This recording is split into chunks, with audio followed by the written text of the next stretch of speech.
মেয়েদের ষষ্ঠ ইন্দ্রিয় খুবই তীক্ষ্ণ। তারা বুঝে ফেলতে পারে কে কোন দৃষ্টিতে তাকাচ্ছে, কার চোখ লোভাতুর, কামুক। পুরো অনুষ্ঠান জুড়ে তাজদার সিদ্দিকী তাকে দেখছিল ঘুরে ফিরে। শাইনা সাহস করে তাকাতো এটা বুঝতে যে তার মনের ভুল কিনা, কিন্তু না, সে যা ভাবছে সেটাই। তাজদার সিদ্দিকী তাকে দেখছে, কপালটা হালকা কুঞ্চিত করে। সে অস্বস্তিতে মানুষের গায়ের আড়ালে আড়ালে দাঁড়াচ্ছিল বারবার। একবার প্যান্ডেলের বাইরে চলে এসেছিল, সেখানেও তাজদার সিদ্দিকী দাঁড়িয়ে ফোন টিপছে। ফোনের স্ক্রিনের আলো তার মুখে। শাইনার দিকে চোখ তুলে তাকাতেই শাইনা দ্রুত পালালো। তার ঘাম ছুটে গিয়েছিল লজ্জায়, অস্বস্তিতে। বুকের ভেতর মস্ত বড় একটা পাথর উঠে এসেছিল সেদিন। সাধারণত অনুষ্ঠান শেষ হওয়া অবধি সে কখনো অনুষ্ঠানের ঘরে আসে না, কিন্তু সেদিন অনেক আগে চলে এসেছিল। মা দাদিমা তাকে হাজারটা প্রশ্ন করল, কিন্তু সে কিছু বলল না। ওই রাতে সে একটু ঘুমাতে পারেনি। তখনও সে ভেবেছিল হয়তো মনের ভুল, কিন্তু না। ভেজা চুল ঝেড়ে ছাদে কাপড় শুকানোর সময় ওই বাড়ির ছাদে হাঁটতে থাকা ছায়াটা তাকে আরও স্পষ্ট করে দিয়েছিল সবটা। পুকুর ঘাটে কাপড় ধোয়ার সময়ও সে দেখেছিল ছায়াটা। এমনকি ঘর থেকে উঠোনে বের হলেই যেন চোখ দুটো তাকে ঘিরে ধরত। সে তাজদার সিদ্দিকীর বাজে চাহনি থেকে বাঁচতে পালাতে কতবার হোঁচট খেয়ে পড়েছে তার হিসেব নেই। একটা মানুষ শুধু দূরে দাঁড়িয়ে তাকে কৌতূহলী দৃষ্টিতে দেখছে, এটাই যথেষ্ট ছিল তার রাতের ঘুম হারাম করার। কি লজ্জা, কি গা গুলানো বিশ্রী অনুভূতি। এই ধরনের কিছু ভাবতে গেলেই মনে হতো দম বন্ধ হয়ে যাচ্ছিল। তাজদার সিদ্দিকীর সামনে দাঁড়াবে ব্যাপারটা কতটা জঘন্য। যার চোখে চিরকাল ঘৃণা দেখেছে, সেই চোখে অন্য কিছু কতটা অস্বস্তিকর। নিজের সৌন্দর্যকে বাহবা দিয়েছিল সে। এই সৌন্দর্য তাকে কত মানুষ চিনিয়ে দিল, কত মানুষের কত রূপ দেখিয়ে দিল। আননোন নাম্বার থেকে আসা কল, মেসেজ সব তাজদার সিদ্দিকীর ছিল। নাম্বারটা কোথায় পেয়েছিল কে জানে। শুরুতে একবার কল রিসিভ করেছিল সে। গলা ঝাড়ার শব্দ পেয়ে ফোনটা ছিটকে পড়েছিল হাত থেকে। মেসেজ আর কলগুলো দেখলে তার হাত পায়ে কাঁপুনি ছুটত। কি দুঃসাহস ওই লোকটার। সে ভাবে কি করে শাইনা তার সাথে ফোনে কথা বলবে। টাকা দিয়ে মন কেনা যায় না, কি জঘন্য। তাজদার সিদ্দিকী অনেকবার তার সাথে কথা বলতে চেয়েছে। শাইনা পালিয়ে পালিয়ে থেকেছিল। বিয়ের প্রস্তাব পাঠাবে এই ব্যাপারে সে নিশ্চিত ছিল, আর সেটাই হয়েছে। যারা মানুষকে টাকা আর সৌন্দর্যের দাড়িপাল্লা দিয়ে মাপে, সেই ছোট লোকদের বাড়িতে বউ হয়ে না আসার জন্য আল্লাহর কাছে দুহাত তুলে দোয়া করেছিল সে। কেন কবুল হয়নি কে জানে। যে লোকটা তার অভাবগ্রস্ত নিরহ রূপটাকে ঘৃণা করেছিল, সেই লোকটাই তার সৌন্দর্যে ঘায়েল হয়ে বিয়ে করছে। ভবিষ্যতে সে তার সৌন্দর্য হারিয়ে ফেলবে। তখন তাজদার সিদ্দিকী গমগমে গলায় বলল, শাইনা মমতাজ কথা বলো, নয়তো তাকাও, আমি কি বলছি শুনতে পাচ্ছ? শাইনা অল্প করে তাকালো। এই চেহারায় কোনো মায়াদয়া নেই। আপাত মস্তক কঠিন, শক্ত ঠোঁট দুটোর কাঠিন্যই বলে দেয় কতটা রুক্ষভাষী এই লোক। এই লোকটা পুরো পৃথিবীর সমস্ত সুখ পায়ের কাছে এনে দেবে বললেও তার ক্ষত মুছবে না, তার মন বসবে না। নাই হিংস্র চেহারাটার দিকে তাকালে মন গলবে কখনো। অতি জঘন্য, অতি নৃশংস এই লোক। সে চোখ সরিয়ে নিল। তাজদার বলল, আমার সাথে সহজ হও, তাকাও আমার দিকে। এভাবে চলতে থাকলে সব শেষ হয়ে যাবে। শাইনা একদম তাকালো না। তার এত অস্বস্তি, এত ছটফটানি দেখেও লোকটা সামনে থেকে সরল না। এদের কাছে অন্য কারো সুবিধা অসুবিধা, ছটফটানি, অস্বস্তি এইসব কোনো ব্যাপারই নয়, বরং তাকে কোলে তুলে নিল আচমকা। শাইনা রেগে মেগে তাকালো। তাজদার তাকে বুকের কাছে ধরে রেখে তার মুখের দিকে তাকিয়ে বলল, পুরনো কথা ভুলে যাওয়ার জন্য হলেও আমার দিকে তাকাও। আমি বারবার তোমাকে রিকোয়েস্ট করব না, আমাকে খেপাবে না। আমি আগের মতো না থাকলেও খুব ভালো মানুষ হয়ে যায়নি। আমি মানুষকে মাথায় তুলতে জানি, আবার মাথায় তুলে আছাড়ও মারতে জানি। আমার সাথে পাল্লা দেওয়ার চেষ্টা করবে না, তাকাও আমার দিকে। সেনা অনেকবার তাকিয়েছে তার দিকে, কিন্তু মনের চোখ দিয়ে যখনই তাকালো তখনই একটা ভয়ঙ্কর অতি কুৎসিত বিকৃত বিকল অমানুষের মতো চেহারা তার চোখের পাতায় ভেসে উঠল। কি করে সে বোঝাবে কারো দিকে তাকানোর জন্য ওই চেহারায় একটু মায়া দয়া মানবিক ছাপ থাকা লাগে, যা তাজদার সিদ্দিকীর চেহারায় নেই। মানুষের মুখের আদলেও বোধ হয় একসময় স্বভাবের ছায়া পড়ে, মনের রঙও লেগে থাকে চোখের কোণে, ভ্রু রেখায়, ঠোঁটের বাঁকে। হাজার চেষ্টা করেও নিজেকে আর বোঝাতে পারে না শাইনা। পছন্দ হয় না, তাকাতে ইচ্ছে করে না। কি পরিমাণে ঘৃণা জমে আছে তার ভিতর, ভাবলে নিজেকে অবাক লাগে। তাজদার সিদ্দিকীর মুখটা মনে পড়লেই বুকের ভেতর একটা গা গোলানো অনুভূতি হয়, এক ধরনের বিক্ষোভ, একরাশ তৃষ্ণতা। আর 10 জনকে নিয়ে যেমন রাগ বা বিরক্তি হয়, ওটা ঠিক সেরকম না, অসহ্যকর একটা অনুভূতি। সে নিজে পালিয়ে বেড়ায় এই অনুভূতি থেকে। সে কখনো ভাবেনি তাজদার সিদ্দিকীর প্রতি নিজের ঘৃণা যেন একটু কমে। সে প্রার্থনাও করতে হবে আল্লাহর কাছে, সে আর পারছে না, তার মাথায় আর কুলাচ্ছে না। না সে ঘৃণা করে শান্তি পাচ্ছে, না সে তাজদার সিদ্দিকের প্রতি মন বসাতে পারছে।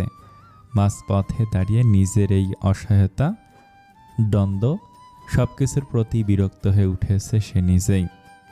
তাজদার তাকে বিছানায় বসিয়ে দিল। তার সামনে বসে হাতটা দেখে নিজে নিজে বলল, সকালে যদি কেউ জিজ্ঞেস করে এইসব কাটা ছেঁড়া কেন হলো, তখন কি হবে? শাইনা চুপ করে রইল। তাজদার তার দিকে তাকাতেই শাইনাও তাকালো। কিছুক্ষণ নীরব মুহূর্ত পেরিয়ে গেল। আমি কি খুব খারাপ? প্রশ্নটায় শাইনা কেমন চমকে গেল।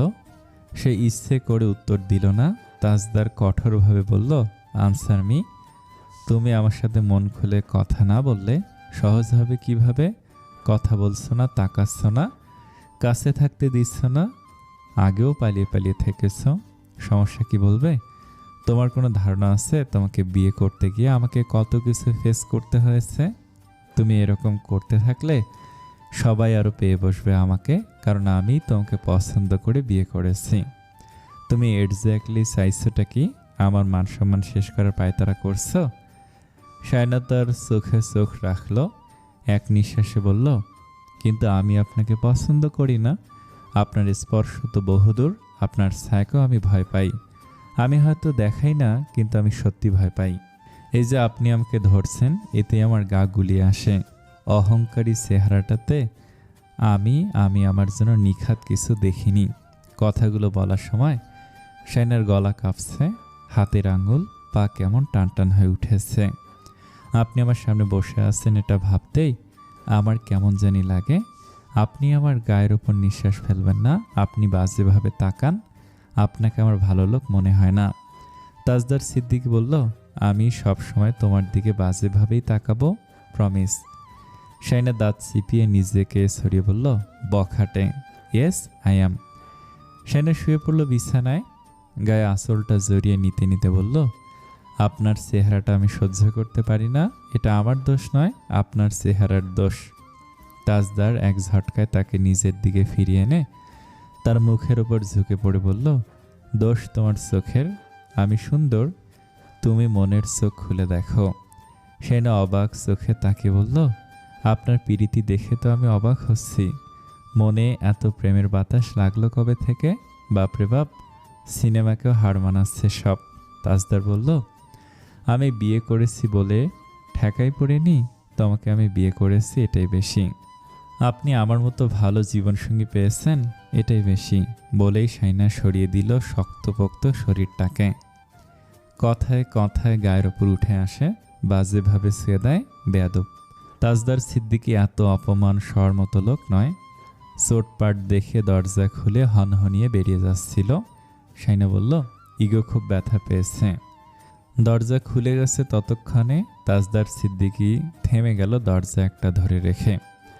ধীরে ধীরে ঘাড় ঘুরিয়ে তাকালো, তারপর ভেতরে ঢুকে ধপাস করে আবারও দরজা বন্ধ করে দিল। শাইনা পায়ের নিচ থেকে কাঁথা টেনে নিয়ে নিজেকে লাশের মতো পেঁচিয়ে নিয়ে লম্বা হয়ে শুয়ে থাকলো। হাতটা ব্যথা করছে।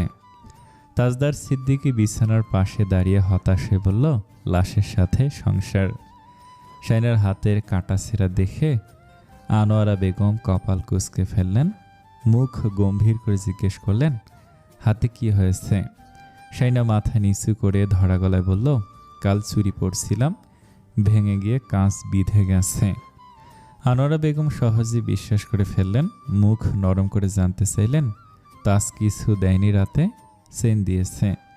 চেইন আর লকেটটা আনোয়ারা বেগমকে দেখালো সে। তিনি লকেটটা ছেয়ে বললেন, নিশানের সময় বৌমা নিজের চেইনটা দিয়েছিল তোমায়। এটা যখন পেয়ে গিয়েছ তখন তোমার শাশুড়ির চেইন শাশুড়িকে দিয়ে দিও। হঠাৎ তাজদার ঘরে ঢুকলো। চোখে চোখ রেখে না তাকিয়ে আর চোখে দেখে নিল শাইনাকে। আবার দৃষ্টি ফিরিয়ে নিল দাদিমার দিকে। ঠান্ডা গলায় বলল, চা দিতে আজ এত দেরি কেন? দাদিমা মুখ টিপে হেসে বললেন, চা তো এবার তোমার বউ বানাবে। কাবাট খুলতে খুলতে তাজদার জবাব দিল, বউয়ের হাতে চা খাওয়ার জন্য সবাই বসে আছে। নতুন বউয়ের হাতের চায়ের জন্য অপেক্ষা করতে ক্ষতি কি? তুমি কি অবস্থা করেছে ওর? তাজদার তখনই ঘাড় ঘুরিয়ে তাকালো, কপাল ভাঁজ করে বলল, কি করেছি? তোমার বউয়ের হাত কেটেছে। তাজদার ঠোঁট গোল করে নির্লিপ্ত ভঙ্গিতে বলল, ও শোনো, তোমার বউ কিন্তু আজ নাইওর যাবে। তাজদার কপাল কুঁচকে তাকালো শাইনের দিকে, কৌতুক মাখা কণ্ঠে বলল, বিয়ে হতে না হতে নাইওর? ও মা, বউ বাপের বাড়ি যাবে না? তাজদার কাঠ কাঠ গলায় উত্তর দিল, উকি দিলে বাপের বাড়ি দেখা যায়, আবার কিসের নাইওর? দাদিমা শাইনার দিকে তাকে বললেন, দেখো দেখি কি বলে তোমার বর। শাইনা চুপচাপ বসে রইল। দাদিমা তাজদারকে জিজ্ঞেস করলেন, তোমার বউ তোমার সাথে কথা বলে? তাজদার বলল, আল্লাহর রহমতে এখন বলে। দাদিমা হেসে বললেন, আল্লাহর রহমতে? সে অনেক কথা। আজ যে সন্ধ্যায় নিয়ে যাচ্ছে ওকে। তুমি আবার কোথাও যেও না, রাতে শ্বশুরবাড়িতে যাবে, জামাই আদর খাবে। তাজদার হঠাৎ অদ্ভুত ভঙ্গিমায় ঘাড় ঘুরিয়ে তাকালো, ঠোঁট বাঁকিয়ে বলল, আদর? এত আদর কে করবে? শাইনা মুখ ফিরিয়ে বসে রইল। দাদিমা হাসতে হাসতে বলল, তুমি খাবে? শাইনা চলে আসো। শাইনাকে নিজের পেছন পেছন আসতে বলে তিনি বেরিয়ে গেলেন ঘর থেকে। তাজদার চুপ করে দাঁড়িয়ে কিছুক্ষণ চেয়ে রইল দরজার দিকে। তারপর হঠাৎ একটা তুড়ি বাজালো, শাইনার দৃষ্টি আকর্ষণ করে। শাইনা ধীরে তাকাতেই তাজদার আঙুল তুলে বলল, বিকেলে যাবে, কাল সকালে চলে আসবে। শাইনা শুধু তাকিয়ে রইল তার দিকে, চোখের চাহনি স্থির। সেই চাহনি থেকে দৃষ্টি সরিয়ে নিল তাজদার সিদ্দিকী। এড়িয়ে গেল কি? শাইনাকে নায়র দেওয়ার ব্যাপারে কথাবার্তা হচ্ছিল রান্নাঘরে। রীতি অনুযায়ী বউকে নায়র দেওয়ার সময় ভাতও দিতে হয়, সাথে সাথে গরুর মাংস, মুরগির মাংস, ডিম ইত্যাদি ইত্যাদি। সেগুলো আবার প্রতিবেশীদের ঘরেও বিলি করে। বউ 2-3 দিন বাপের বাড়িতে থাকবে, ওই বাড়িতে জামাই আদর হবে। তিতলির সামনে শাইনা রান্নাঘরে চলে এলো। এসে দেখলো আসর জমেছে সেখানে। তাকে দেখা মাত্রই রসনারা বলল, সবাইকে চা করে দাও, পানি গরম হয়েছে। শাইনা গ্যাসের চুলের সামনে গিয়ে দাঁড়ালো। ফুটন্ত গরম পানিতে চা পাতা দিল, দুধ চিনি নিয়ে শেষে লিকার ঢেলে দিল। সবাই আর চোখে তার কাজ দেখছে। তৌসিফের মা হঠাৎ বলে উঠল, তোমার হাতে আরেকটা আংটি কোত্থেকে এলো? শাইনা লিকার ঢালছিল দুধ চিনির মধ্যে। হাতের উপর অল্প করে লিকার পড়ে গেল, হাত ফসকে। রসনারা কপাল কুঁচকে তাকিয়ে আছে তার দিকে। শাইনা হাত মুছে নিয়ে কিছু বলার আগে ফুপু বলল, মনে হয় তাজদারেরটা ওকে দিয়ে দিয়েছে, ও তো আর স্বর্ণ পড়বে না। শাইনাকে আর কিছু বলতে দেওয়া হলো না। কাপে চা ঢেলে সবাইকে খেতে দিল সে। রসনারা বলেছে চিনি আন্দাজ করে দিতে। শাইনা চিনি কম দেয়নি, বেশিও দেয়নি, তবু ভয়ে ভয়ে ছিল। কিন্তু কেউ ভালো খারাপ কিছু বলল না। তাসনুভা চা খায় না। সে নাস্তার ট্রে রেখে যাওয়ার সময় শাইনার দিকে তাকালো এক পলক, তারপর আবারও ঘর ছেড়ে বেরিয়ে গেল। রসনারা কাজ করতে করতে শাইনের উদ্দেশ্যে বলল, তাজদার বোধহয় তোমার পাসপোর্টের ব্যাপারে কথা টথা বলবে আজ বাদে কাল। যদি বলে তাহলে বলে দিও তোমার ভাইয়ারা তোমাকে মাস্টার্স কমপ্লিট করতে বলেছে। শাইনা ব্যাপারটা বুঝলো সহজে না। যখন বুঝলো তখন বলল, এখনও তো তৃতীয় বর্ষে ভর্তি হয়নি। সেটাই তো বলছি, ফাইনাল পরীক্ষা দিয়ে রেজাল্ট ভালো হলে মাস্টার্সে ভর্তি হবে। বলবে তোমার ভাইয়েরা এটাই বলেছে। বুঝেছ কি বলেছি? হ্যাঁ, এবার ঘরে যাও, কাপড় চোপড় সুইটকেসে নিয়ে নাও। সে না ঘরে আসা মাত্রই দেখলো শাহিদা বেগম ফোন করেছে। সে ফোন রিসিভ করে বলল, তোকে নাইর দেওয়ার কথাবার্তা বলছে না? সেনা বলল, বিকেলে দেবে। শাহিদা বেগম জানতে চাইল, রাতে তাজদার আসবে না? জানি না সেটা। সবাইকে চা করে খাইয়েছিস? হ্যাঁ। তোর নাকি থার্ড ইয়ারের ভর্তি কালকে, একেবারে ভর্তি হয়ে তারপর ওই বাড়ি যাস। সেনা বলল, কে বলেছে? শাওন বলল, কলেজে নাকি নোটিশ দিয়েছিল, তোকে জানেনি, তুই দেখিসনি? না, সমস্যা নেই, ডেট তো পিছিয়ে যায়নি। আর কিছু বলবে? তোকে ওখানে কেউ কিছু বলেছে? শাইন এবার রেগে গেল। বলবে যেন বিয়ে দিয়েছ। এখন যত সব জেনে কি হবে? মরে গেলেও আমি তোমাদের বলবো না কিছু। যখন তখন ফোন দেবে না, রাখো। রাগ করছিস কেন? আচ্ছা রাখ। শাইনা ফোন কেটে দিয়ে বসে রইল। তাজদার ঘরে এসে গলা ঝাড়ল। শাইনা তাকাতেই তার দিকে তাকিয়ে চেয়ারে বসতে বসতে তাজদার বলল, জন্ম সনদ, এনআইডি কার্ড লাগবে, নিয়ে আসবে কাল। শাইনা মৃদু স্বরে বলল, কাল আমার এডমিশন, থার্ড ইয়ারের, পরশু আসবো। তাজদারের কপাল কুঁচকে গেল। কিছুক্ষণ সে থেকে হঠাৎ বলল, এত পরে কি হবে?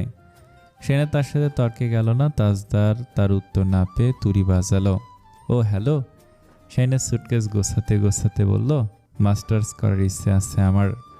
তাজদার ভয়ঙ্কর রেগে গিয়ে বলল, সেটা বিয়ের সময় বলা হয়নি কেন?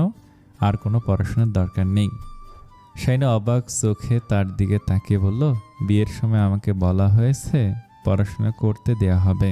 তাজদার রকিং চেয়ারে গা এলিয়ে বসে মেঝের দিকে কঠোর দৃষ্টি নিবদ্ধ করে বলল, আর পড়াশোনার দরকার নেই, আমি আমার সাথে নিয়ে যাব। কথা না শুনলে নাইরও যাওয়ার দরকার নেই, মাসে একবার ওই বাড়ি যাবে, কথা ফাইনাল। শাইনা সুটকেস গোছাতে গোছাতে বলল, আমি আজ যাব, কাল এডমিশন নেব, পরশু এখানে আসবো, আপনি আপনার কাজ করুন, আমাকে আমার কাজ করতে দিন। তাজদার তার দিকে তাকালো, চেয়ে রইল এক দৃষ্টে। শাইনা সুটকেস গোছাতে লাগলো। কিছুক্ষণ পর হঠাৎ তার দিকে তাকালো। তাজদার তার চোখের দিকে তাকিয়ে বলল, আমি তোমাকে অ্যাডমিশন নিতে দেব না, প্রমিস। শাইনা কড়াভাবে বলল, অ্যাডমিশন নিতে না পারলে আমি এই বাড়িতে জীবনেও পা রাখবো না, প্রমিস। তাজদার সিদ্দিকী চেয়ার থেকে উঠে দাঁড়ালো। শাইনা তার দিকে তাকিয়ে আছে, চোখে রাগ, ক্ষোভ। শাইনার দিকে এগিয়ে এলো সে, সুটকেস টেনে নিল, ফেলে দিল মেঝেতে। শাইনা একটু পেছনে হেলে বসলো। বিছানায় এক হাতে ভর রেখে তার দিকে ঝুঁকে এসে তাজদার বলল, তোমার বাপদাদার 14 গোষ্ঠীর সামর্থ্য আছে লন্ডনে যাওয়ার, বেশি পেয়ে গেছো বলে উগলে দিচ্ছ। কুত্তার পেটে ঘি সয় না, কথাটা এমনি এমনি বলেনি, দেখছি। সেনা তোর মুখের দিকে তাকে কড়া গলায় বলল, কুত্তা কখনো ঘি খেতে যায় না। যদি ঘি কুত্তাকে গিলতে বাধ্য করা হয় তখন সে ঘিটাকে উগলে দেবেই। গায়ের ওপর ঝুঁকে পড়া ছাড়া কথা বলতে পারেন না। আপনার সাথে কোথাও যাওয়ার বিন্দুমাত্র ইচ্ছে নেই আমার, এবার সরে যান। তাজদার সরল না। শাইনা কপাল কুঁচকে চেয়ে রইল। আজব তো। তাজদার বলল, রাজি হয়ে যাও, আর কোনো পড়াশোনার দরকার নেই। ন্যাশনালে পড়ে তুমি করবেটা কি? আমার জীবনের ছোটোখাটো সিদ্ধান্ত নেওয়ার অধিকার আমার আছে। আপনি আমাকে বিয়ে করেছেন, কিনে নেননি। আপনার কথা শুনতে আমি বাধ্য নই ভাই। তাজদারের কপাল আরও কুঁচকে গেল। ভাই? এতদিন পর সম্বোধন, তাও ভাই? সেনা বিরক্ত হয়ে বলল, সামনে থেকে সরুন, তোমার সাধ্য থাকলে সরাও। সেনা একটানে তার শার্টের একটা বোতাম ছিঁড়ে নিল। তাজদার চোখ নিচু করে নিজের বুকের দিকে তাকালো। বোতামটা ঝুলে আছে সুতোর সাথে। এত শক্তি! সোজা বোতাম ছিঁড়ে নিয়েছে। সেনা ঝুলে থাকা বোতামটির দিকে তাকিয়ে তাজদারের দিকে চোখ তুলে তাকালো। শ্বাস প্রশ্বাস একটু দ্রুত হচ্ছে। তাজদার স্বভাব সুলভ ভঙ্গিতে বলল, বোতামটা সেলাই না করা দেওয়া অবধি বাপের বাড়ি যেতে পারবে না। শাইনা তাকে সরিয়ে দিয়ে উঠে যাচ্ছিল। তাজদার তাকে ঠেলে দিল। শাইনার বিছানায় দুহাত চেপে পড়ে রইল। অবাক চোখে তাকিয়ে বলল, আপনার সমস্যা কি? সারাক্ষণ নাটক করার তালে থাকি না আমি? কিছু মানুষ থাকে যাদের ভালো কথা সবসময় কঠোর শোনায়। সেক্ষেত্রে শাইনা সে খুব কঠোর, কথা আস্তে করে বলে দিতে পারে। এতদিন সে সেটাই করছিল, কিন্তু আজ তার কথাটা বেশ কঠোর শোনালো। তাজদার স্পষ্টভাবে বলল, বোতামটা সেলাই না করে তুমি আজকে বাপের বাড়িতে যেতে পারবে না। পারবে না মানে পারবে না? আমার কথাই শেষ কথা। আমিও তোমার সাথে মশকরা করার মুডে নেই। বেশ সিরিয়াস হয়ে কথাটা বলল সে। সেনা বলল, মনে এত রং লাগেনি আমার। আমি ধাক্কা টাক্কা দিলে আপনার আরও অপমান লাগতে পারে। ভালো কথা বলছি, সরুন। বিয়ে করেছেন বলে যখন গায়ের ওপর উঠে আসাটা কি ধরনের কথা? তাজদার বলল, এত কথা বলতে কে বলেছে? বোতামটা সেলাই করে দেবে কিনা? আমি আপনার চাকর নেই। বরের বোতাম সেলাই করতে গিয়ে যদি চাকর হতে হয়, তাহলে তুমি চাকরি, বোতামটা সেলাই করে দাও চাকরানি। ভাইয়াদের সামনে যদি বলি আপনি আমাকে চাকরানি ডেকেছেন, তাহলে কি হবে ভাবতে পারছেন? পারছি। তারা ভাববে চাকরও ডেকেছে, ভালো কথা, সেটা বেশ মানিয়েছে। শেষে আবার রানী ডাকলো কেন? শাইনা সত্যি সত্যি এবার ধাক্কা মেরে বসলো। তাজদার সিদ্দিকে একটু সরে গেল। শাইনা তার দিকে আরও একবার ফিরে তাকালো না, গায়ে আঁচল টেনে সোজা বেরিয়ে গেল ঘর থেকে। তাজদার বলল, সুই সুতো নিয়ে দ্রুত ঘরে আসা হোক। রান্নাঘরে মাছ মাংস রান্না হচ্ছে। কাজ করতে করতে সবাই নানান কথা বলছে। শাইনাকে দেখে তার বড় যা ঝিমলি বলল, ভেতরে আসো, বাইরে দাঁড়িয়ে আসো কেন, কিছু লাগবে? শাইনা বলল, বড় আম্মুর সাথে। কথাটা শেষ করার আগেই রসনারা বেরিয়ে এলো, বলল, ঘরে চলো। শাইনা তার পেছন পেছন ঘরে গেল। ঘরে এসে রসনারা কাপড় ভাঁজ করতে করতে বলল, ও কিছু বলেছে? শাইনার মুখ গম্ভীর, বেশ অভিযোগের সুরে সে বলল, অ্যাডমিশন না নিতে বলেছে। এটা কোনো কথা? রসনারা তার মেজাজ টের পেল, বলল, তুমি এক কথায় থাকবে।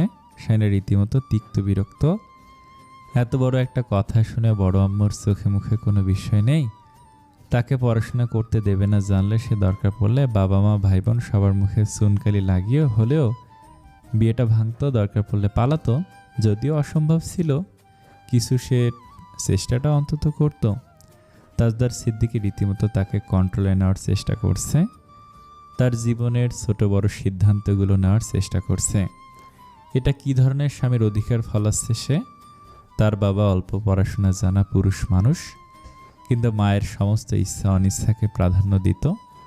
যেখানে তার কথার কোনো মূল্যায়ন নেই, সেখানে সে সারা জীবন থাকবে কিভাবে? রসনারা বলল, তোমার ভাইদের কানে তুলে দেবে কথাটা, তারা তাজকে ভালোভাবে বুঝিয়ে বলতে পারবে। পড়াশোনা বন্ধ করে দেয়াটা ভালো হবে না। শাইনা বলল, আপনার কথা শুনবে না। রসনারা তার দিকে তাকালো, বলল, হাজারটা যুক্তি দেবে, এত যুক্তি তর্ক করবে কে তার সাথে? তাহলে বড় আব্বু একবার বলুক, আমি তো পড়াশোনা ছাড়ব না জীবনেও। কিন্তু বড় আব্বু বললে হয়তো আর আমাকে কিছু বলবে না। উনি এইসব ব্যাপারে কথা বলতে চায় না। গরম মাথার মানুষ কখন কি বলতে গিয়ে কি বলে ফেলে তার হিসেব নেই। আপনি আর বড় আব্বু বললেও কথা শুনবে না। বললাম না, হাজারটা যুক্তি দেখাবে, তখন আর আমাদের না বলার জায়গা থাকে না সেখানে। বড় ভাইয়া রায়হানকে যদি মুখের ওপর বলে তার বউয়ের সিদ্ধান্ত একান্তই তার, তখন সে অপমানিত হবে। সে না অবাক, তাইলে তো এই তাজদার সিদ্দিকী যা বলবে তা অক্ষরে অক্ষরে মানতে হবে, কেউ তার সিদ্ধান্তে না বলতে পারবে না। এটা কি ধরনের কথা?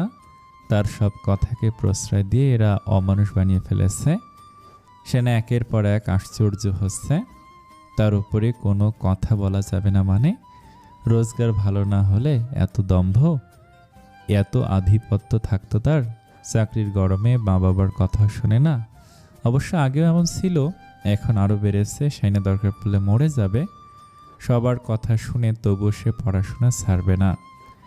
এই তাজদার সিদ্দিকের স্বভাব হয়ে গেছে সবার উপর কর্তৃত্ব ফলাতে ফলাতে নিজেকে হনু মনে করে। সে যা বলবে তাই হবে, তার কথার বাইরে কোনো কথা থাকতে পারে না। শাইনার এত মেজাজ খারাপ হচ্ছে তা বলার বাহিরে।